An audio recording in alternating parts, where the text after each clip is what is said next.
So, just thinking right now, if you're dating someone that's on the spectrum or you think they're on the spectrum, you could be fumbling the deepest love you might ever experience.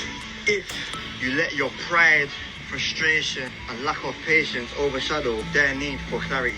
Dating an autistic person could be the deepest and most genuine love that you ever experience in your life. But because of the differences in communication between neurotypicals and autistic individuals, if you don't understand that autistic people need autonomy and clarity, you may never ever get to that point where you feel that deep and genuine love. And the reason why is because autism means that the way that you communicate with the world is a little different from how a neurotypical person would communicate with the world. So because of these differences, you have to account for it by receiving some type of external support. So an autistic individual will need some type of external support in order to first survive and then thrive. You gotta survive first and then thrive, right? So if we're talking about the external support that an autistic person needs, they're gonna need clarity. They like routines. They like things to be premeditated, and any deviation in routine or last minute schedule changes is gonna frustrate them. And the reason why it frustrates them is because it can make it seem as if they don't have autonomy. That's why if you're talking to an autistic person and you phrase things in a certain way, it can lead to an argument. It doesn't mean that they don't love you or they don't like you or they're upset with you. It's just the way that you said things. It pissed them off because you may feel like they had to do that thing. Take the trash out, go start the car, fold the clothes. These are things that we can tell anybody, and as long as there's no tension between us and that person, they'll more than likely do it.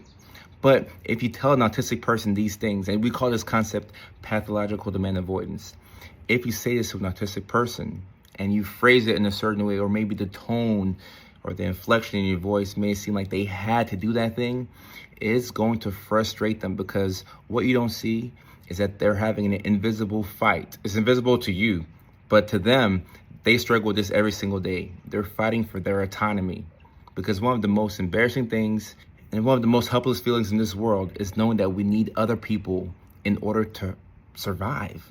To thrive, yes, but in order to survive, knowing that you need somebody else or some type of external support is very frustrating. It can be humiliating and it can make you feel like you're less of a person.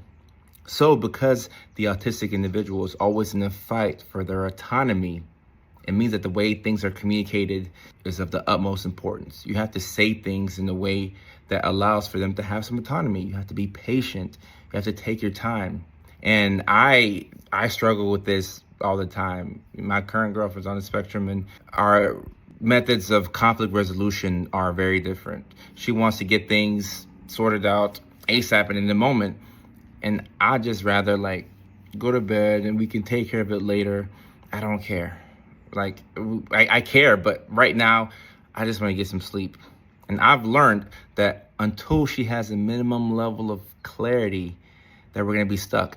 And I've had to improve my methods of conflict resolution because, I don't want to take care of certain things in the moment, but at some point I'll do it. And that's fine. However, the person who's autistic is going to need some level of clarity. There's a minimum level of clarity. There's a threshold somewhere that once they've crossed that, they feel okay and they feel like they can settle.